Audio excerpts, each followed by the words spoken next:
You can change your name, open a business, breathe like the world forgot what you did. But the past don't go away. It waits. And sometimes it shows up right at your door, asking for a trim. In a quiet strip mall in Charlotte, North Carolina, Denise, an admired single mother and local hair salon owner, becomes the town's quiet success story. But everything changes when her ex-husband, presumed dead for over a decade, resurfaces after escaping a Louisiana prison. Turns out, Denise has been living under a different name all these years, because she helped him disappear the first time. Now, a young detective chasing the escapee starts to unravel a web of lies, stretching back to a robbery-turned-homicide. In 2008, Denise must decide whether to come clean and protect her son's future or risk losing everything as old. Secrets resurface.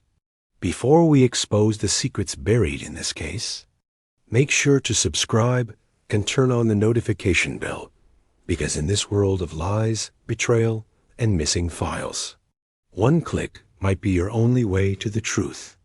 Now, let's begin. The smell of eucalyptus oil drifted through the air as Denise Morgan wrapped a hot towel around her client's face, her hands steady, her eyes calm. Outside the large glass windows of Denise's Touch, the early summer sun glinted off windshields and cracked pavement. The buzz of hair clippers, the soft hum of gospel on the radio, and the occasional laughter from the nail station gave the space its usual rhythm. It was Friday. Tips were good. Appointments were stacked till 7. And her teenage son, Miles, would be walking across the stage tomorrow with a high school diploma and a full ride to NC State. Denise had never felt more in control, more safe. That illusion shattered at 1:13 p.m. The local news segment had barely registered in her mind, just background noise on the mounted TV above the dryers until the words "escaped inmate" and "armed and dangerous" snapped her eyes up. Darnell Lewis, age 42, escaped from East Feliciana Parish Correctional Facility early this morning. The mugshot hit her like a brick. She nearly dropped the scissors in her hand. A younger, more ragged version than the man she once loved, but it was him. No doubt. Darnell was alive. And he was coming back. She didn't speak. She didn't blink. She just kept cutting. "Miss Denise?" her client asked, noticing the sudden pause. Denise gave a small smile. "Sorry, sugar. Just got a bit lightheaded. Let's finish you up." But inside, her mind was racing. Denise always knew this day might come. She had lived with the quiet, dull ache of anticipation for years. The ache that showed up in her dreams every now and then, him standing outside her window, watching. The ache that made her glance twice when strangers entered the salon. But as the years passed, the ache faded. Her name had changed, her business had grown, and the small community off Sugar Creek Parkway had wrapped around her like family. No one here knew her as Denise Lewis, the woman who once drove Getaway in Baton Rouge. No one knew she'd lied to the feds, or that she'd once walked into a police station, soaked in blood, and told them, "He's gone. I don't know where he went." They believed her, sort of. She gave them just enough to bury the case and disappear. And she had until now. Back in the break room, Denise closed the door and turned the TV volume up. The news was on its second loop. Darnell had overpowered a guard during work detail. Killed no one. Stole a service truck. Last seen headed north. North. She pressed her fingers to her temples. He only had 2 places he might go. His cousins in Mississippi, or her. Denise picked up her cell and typed in a number she hadn't called in 9 years. It rang once. Twice. "Hello? Mona, it's me." A pause. Lord girl, you okay?" "No," Denise whispered. "He's out." A deep breath on the other end. Then silence. Meanwhile, 15 miles away in uptown Charlotte, Detective Kiara Langston stood in front of her precinct's operations board. Darnell Lewis' face stared back at her from the top left corner one of 6 current. Escapees tracked by the Fugitive Recovery Task Force. Kiara didn't know why her eyes kept returning to his file. Maybe it was the Louisiana tie. Maybe it was the unusual quiet around his last conviction. The records were half redacted.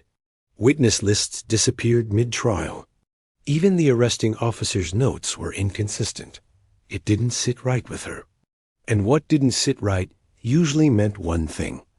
Someone was lying. She grabbed the folder and scribbled one word on a post-it. Denise. The name had appeared once in a sealed transcript. Not enough to act on, but enough to wonder. At the salon, Denise wiped her hands and stepped back into the main room. Her next client was already in the chair, laughing with the nail tech. Business as usual. But from the corner of her eye, she saw something that made her heart jump. A black pickup truck had pulled into the far edge of the lot. Engine running. Tinted windows. Just sitting there, watching. Denise didn't blink. She didn't move. But inside, something old and wild stirred. The girl she used to be. The woman who ran. And for the first time in 15 years, she wondered if she'd have to run again. The buzzing overhead light in the salon's break room flickered once, twice then settled into its usual dim hum. Denise sat still, perched on the edge of a vinyl chair, hands pressed flat against the table, like she was bracing for an earthquake. Her eyes didn't leave the back window. The black pickup was gone. It had only sat there a minute, maybe less. But the engine's idle, the dark tint, the way it faced the front entrance, and not a single parking spot. It wasn't someone waiting for their turn in the barber chair. It was someone watching. She thought of calling the police. But what would she even say? Hi, yes. I think the man I helped disappear 15 years ago is watching me from a pickup truck. She couldn't risk it. Not yet. Not with Miles at school.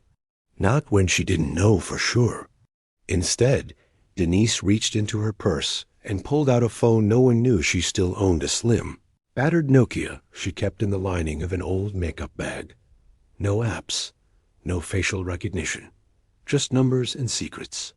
She punched in a code. 1 bar lit up. And then she texted 2 words to the only number saved in that phone. He's moving. Detective Kiara Langston didn't believe in coincidences. She believed in patterns. And something about Darnell Lewis' file smelled off.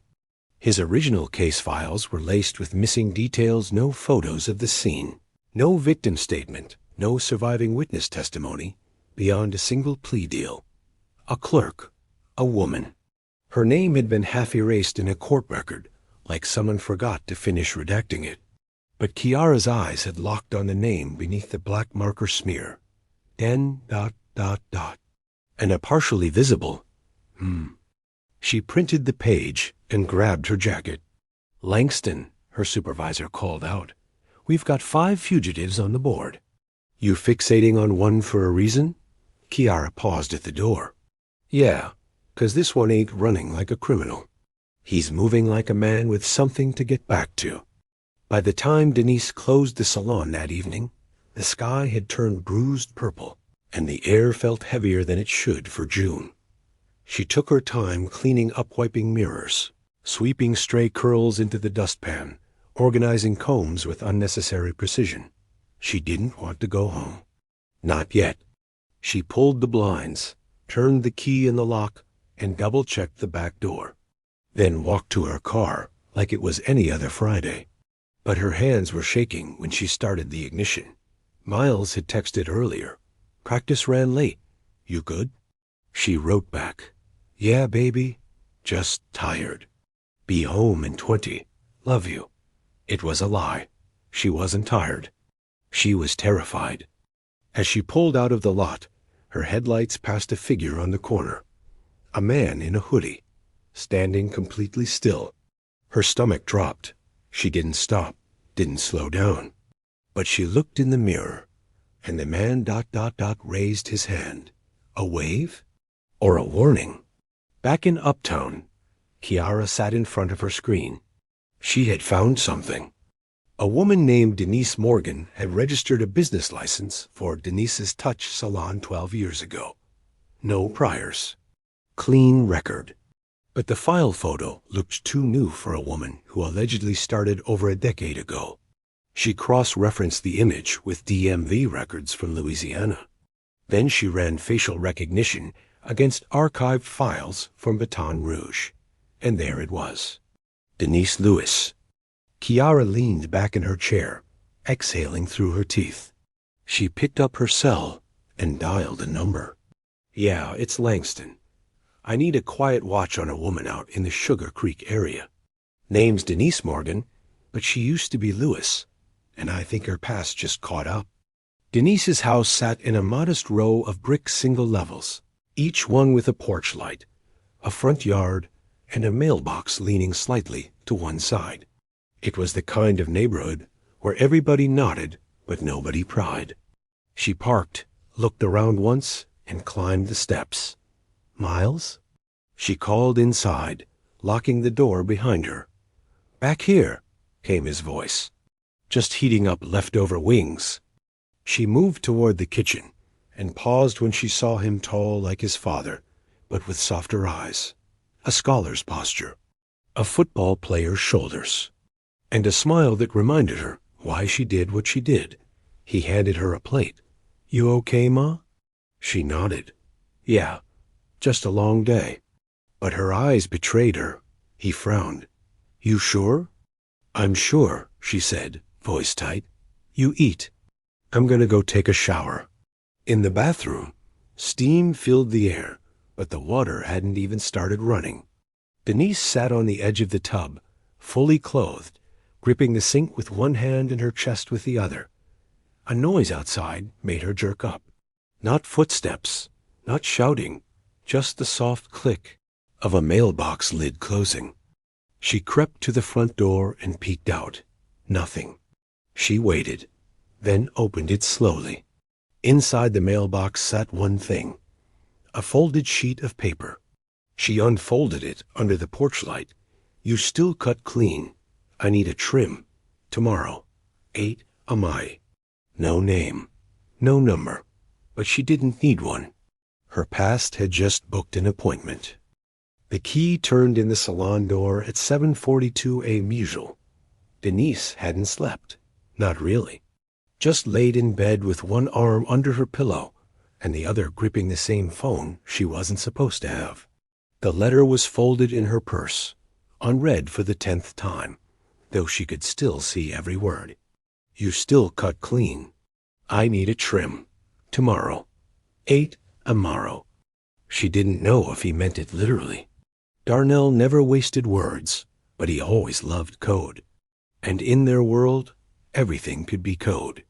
She unplugged the clippers, tested the blow dryer, restocked the clean capes on the hooks, and wiped down the leather chair like she was preparing for inspection, not survival. By 7:55 a.m., the closed sign still hung in the window, and her hand trembled just slightly when she adjusted it to open. No cars in the lot yet. No pickup truck either. She breathed slow, quiet, controlled. A razor in her apron. Pepper spray in her left pocket. A folded photo of Miles in her right. And in her sock, taped to her ankle, a small silver blade she used for trimming lace fronts. If Darnell came in peace, he'd leave the same. If he didn't, she'd be ready. At 8:03 a.m., the bell over the door chimed. Denise didn't look up right away. She finished sanitizing the scissors, counted backward from 5.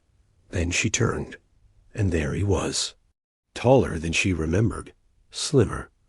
The prison years had sunken his cheeks and yellowed his eyes, but his presence hadn't shrunk. He filled the room like fog, calm, dangerous, inevitable. "D," she said quietly. "You got a lot of nerve."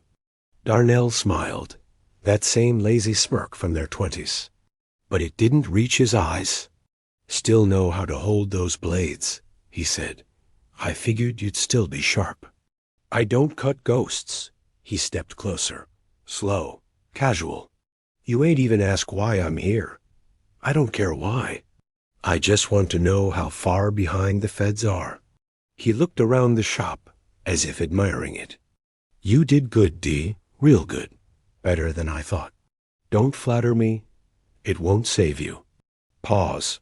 Then his eyes locked onto hers. I didn't come to hurt you. But you brought heat to my doorstep. He nodded once. Yeah, and I'm sorry for that, but I had nowhere else. She crossed her arms. You had a choice.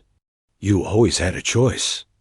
Darnell lowered himself into the chair, slow and heavy, like a man who'd been running too long. I need 5 minutes. That's all. Then I'm gone, for good. Denise hesitated, then walked around the chair, clipped the cape around his neck, and turned on the clippers. The hum filled the silence between them like a siren underwater. 3 blocks away, Detective Kiara Langston sat in an unmarked vehicle sipping cold coffee.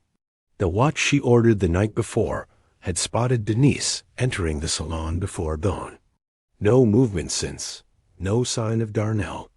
But Kiara's gut was pulling her harder than protocol would allow. She tapped the dash. Let's circle the lot again. Real slow. Her partner gave her a look. You think he's in there? I think she ain't just cutting hair today. Back at the salon, the clippers moved slow through Darnell's hair. Denise kept her eyes on the mirror, not on him. You came to say goodbye? She asked. No, I came to say I found something. What? A name. From back then, somebody who set us up. She froze mid-trim. What name? He looked up. That guy we robbed.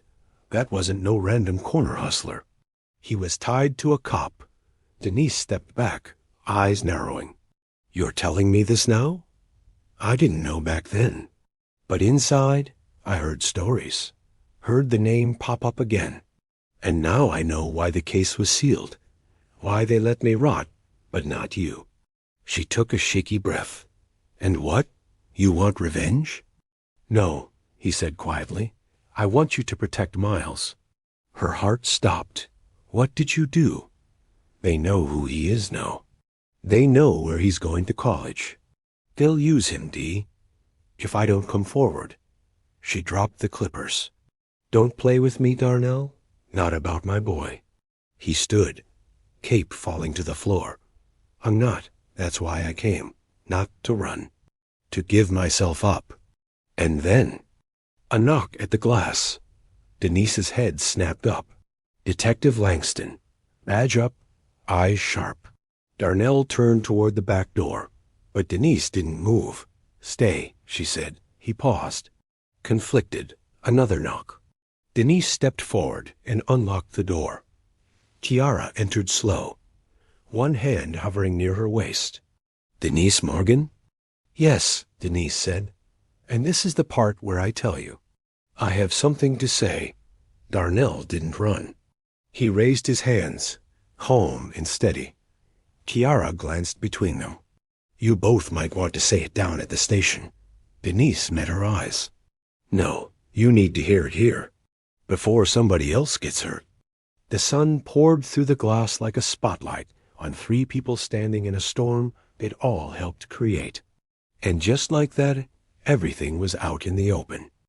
The interview room was colder than it needed to be. Denise sat in a stiff metal chair under the eye of a flickering fluorescent light, her hands folded, her gaze steady. Across from her, Detective Kiara Langston laid a single recorder on the table and clicked it on. Interview commencing. June 16th, 9:47 a. Detective Kiara Langston, Charlotte PD. Subject, Denise Morgan, formerly Denise Lewis. Also present Detective Harry Chun, Internal Affairs Liaison. Denise said nothing. She didn't flinch when Kiara slid a photo across the table. Darnell's intake image from 15 years ago. Black eye, bloodied lip, orange jumpsuit. A face the state had forgotten. Before we talk about the escape, Kiara began, let's talk about 2008. Baton Rouge. armored car heist. One fatality. I wasn't there for the killing, Denise said. I drove the car. I left when I saw what he did. That's the truth. According to the record, you weren't charged. No witness ever confirmed your role. Your name vanished after the first week. Denise nodded, slow. Because someone made it vanish. Kiara leaned in. You said last night Darnell came to warn you. That your son's in danger. He is. From who? Denise inhaled. Exhaled through her nose like she'd been waiting years to say this aloud. Detective Mark Avery. Kiara blinked. Retired narcotics? He's been off the force 7 years. Not off the game, Denise said. Avery was on the take when we hit that drop. That armored truck wasn't random. It was moving cartel cash, routed through his people. When Darnell shot the courier, he didn't know the man was an undercover Fed. Avery did. Kiara's stomach twisted. That's why the case got sealed, Denise continued. Avery made sure no one could dig. He buried Darnell alive and erased me to keep the money trail clean. Darnell only found out in prison. He kept his mouth shut until they came after my boy. Who's they? Avery's network. Retired don't mean powerless. Kiara sat back, ears turning fast in her mind. She'd heard whispers over the years-old task force cases with missing evidence, mysteriously dropped charges, sealed files. But nobody touched Avery. He was untouchable, protected by what was left of the old guard. Until now. In the next room, Darnell sat cuffed at a steel table, calm as ever. Detective Chun sat across from him, reading off a list of charges. Darnell didn't interrupt. He waited, patient, calculated. When Chun finished, Darnell finally spoke. I'll take the time, he said. No deals, no bargain. But I need one name cleared. Yours? He shook his head. Hers. Chun raised a brow. Denise? She had no part in the murder. She was gone before it went south. She gave you everything she knew and still got treated like dirt. She ran for her boy, not for herself. Why now? Darnell's voice dropped low. Because they got a file on Miles. His scholarship, his girlfriend's name. They mailed it to me inside. No return address. Just a stamp with Avery's old badge number. Chun stiffened. That kind of move mailing threats inside a prison meant there were still dirty hands pulling strings in Charlotte. And now they'd crossed a line. Outside the station, the city moved like it always did, horns, heat, hurried footsteps. But Kiara stood still on the concrete steps, phone to her ear. Hey, she said when it picked up. I need every internal case file on Mark Avery. Anything flagged, sealed, or reassigned. Especially from the Baton Rouge liaison office. The voice on the other end hesitated. You going up against Avery? I don't have a choice. He still has friends. Kiara looked out at the traffic light changing, a siren wailing somewhere in the distance. Then tell them to choose sides. Because this house is about to get cleaned. Back at the salon, Miles sat in the waiting area, bouncing his knee. He didn't know everything yet, just that something had come up, and his mom was answering questions at the precinct. Denise had told him to stay put, lock the door, keep his phone charged. The place felt emptier without her. He stood, stretched, walked to the back window and froze. A man in a ball cap stood across the street near the laundromat. Not moving, not blinking, watching. Miles backed away slowly. Then the front door buzzed. Someone pressed the handle. It was locked, but they were trying twice, 3 times. He grabbed the pepper spray from under the desk, just like his mom taught him. And then the door stopped rattling. Silence. Until a note slipped under the glass. He waited until the figure walked away. He picked it up with shaking fingers. Tell your mama, we don't forget, and we don't forgive. Shall I continue with part 5 next? where Miles takes matters into his own hands, and Kiara uncovers a major internal leak threatening the entire case. Part 5. Whispers in the System. The sound of Kiara's boots echoed through the sterile hallway as she returned to the interview room. Her face was tighter now, jaw clenched, a quiet storm rising beneath her eyes. Inside, Denise sat waiting, not like a woman caught, but like one who'd survived too long to cower now. She looked up when Kiara entered, reading the tension like second nature. "What happened?" Denise asked. Kiara didn't answer right away. She closed the door behind her, then pulled a folded note from her pocket and placed it on the table. "Tell your mama. We don't forget. And we don't forgive." Denise's face drained. "Where?" "At your salon. Your son was alone. He's safe, but he saw the man who left it." Denise pressed both palms to the table. "He's supposed to be protected." Kiara nodded slowly. "That's why I pulled every favor I had to get him escorted to protective custody. He's being moved now. Quietly.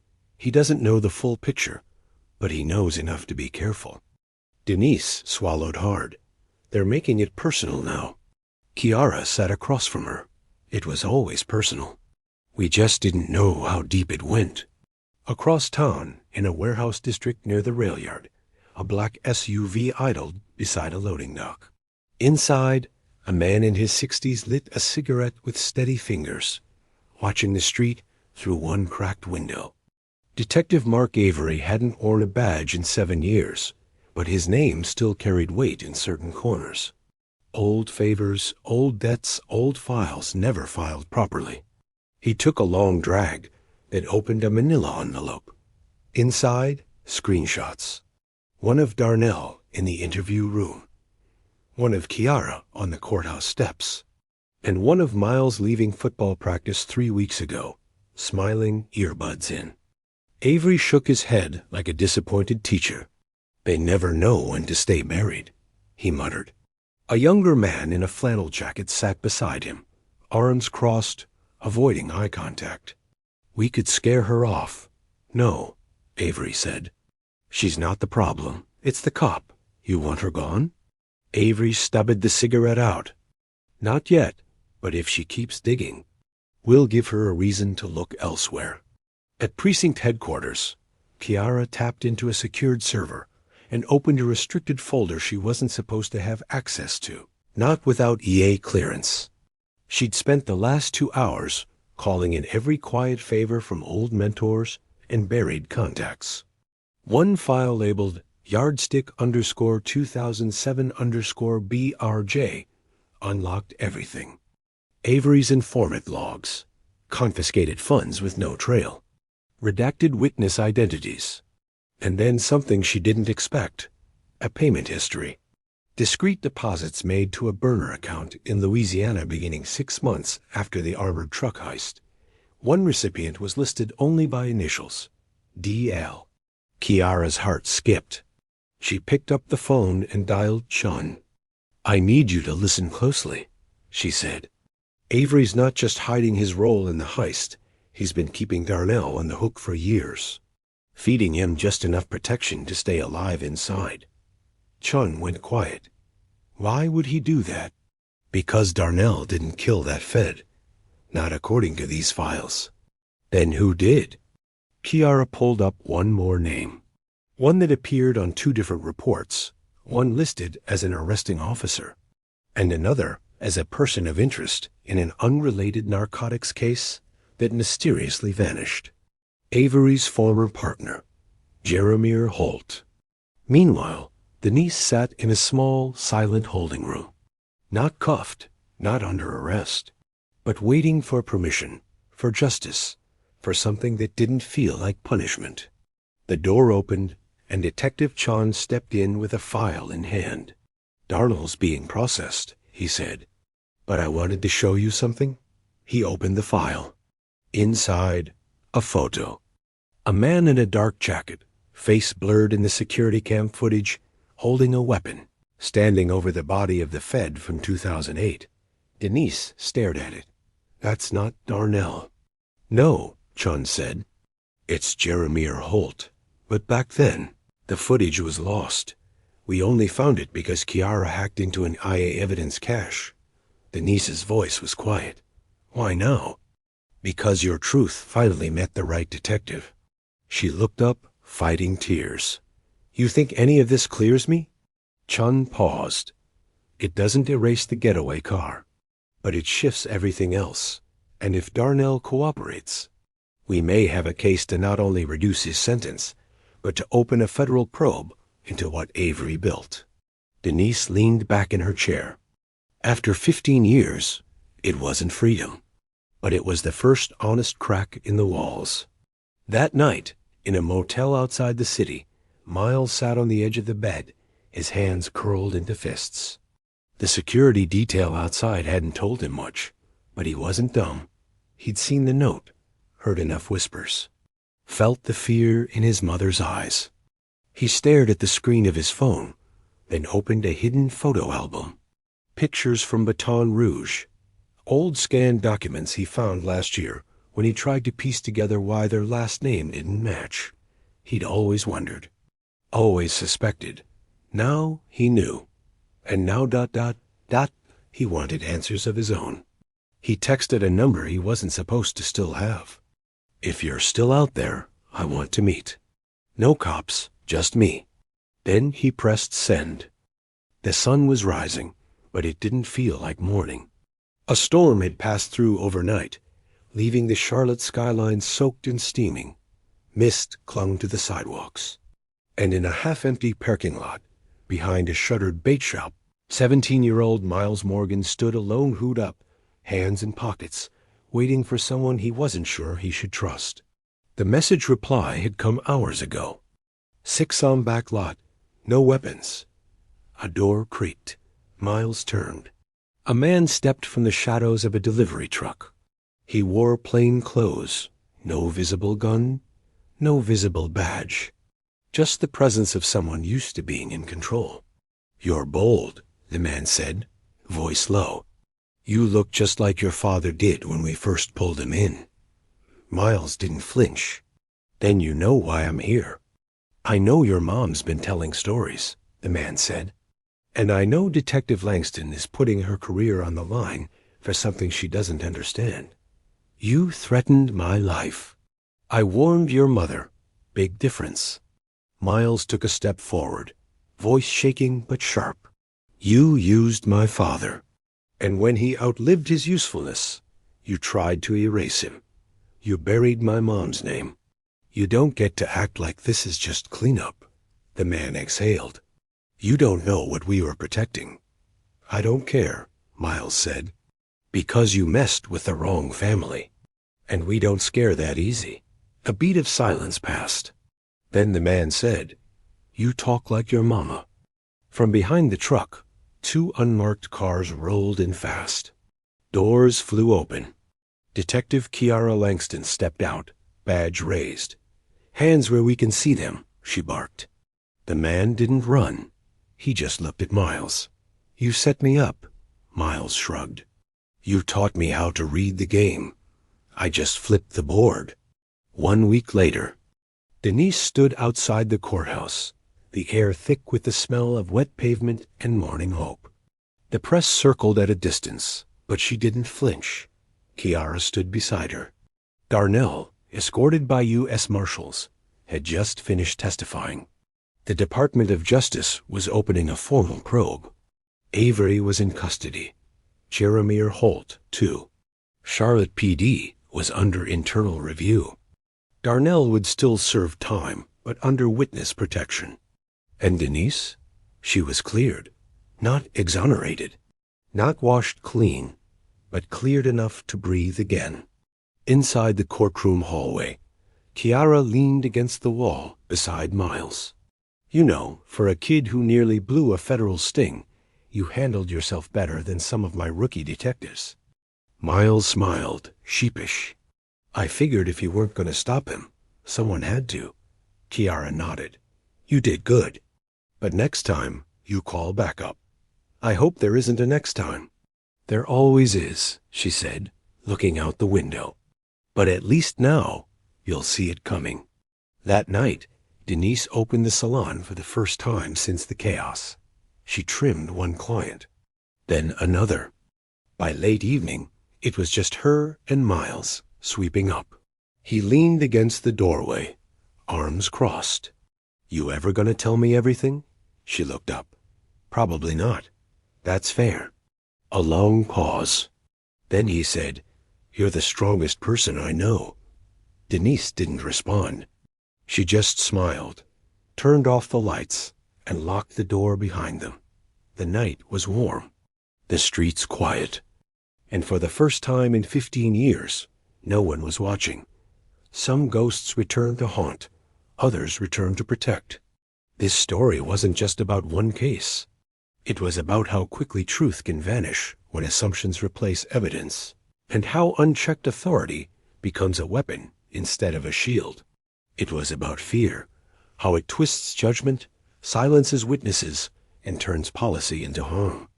But more than anything, it was about dignity and the fight to hold on to it. For every family who never got the apology, for every name that was buried under suspicion instead of cleared by justice, for every child forced to grow up the moment someone else decided they looked guilty. So if this story made you feel something, don't let it end with sympathy. Let it push you to ask harder questions, to challenge what's hidden, and to care before the sirens start. You don't need a badge to speak the truth. You just need to know when silence becomes complicated. If this story spoke to you, like, share, and comment, because conversations lead to awareness. And awareness? That's where justice begins.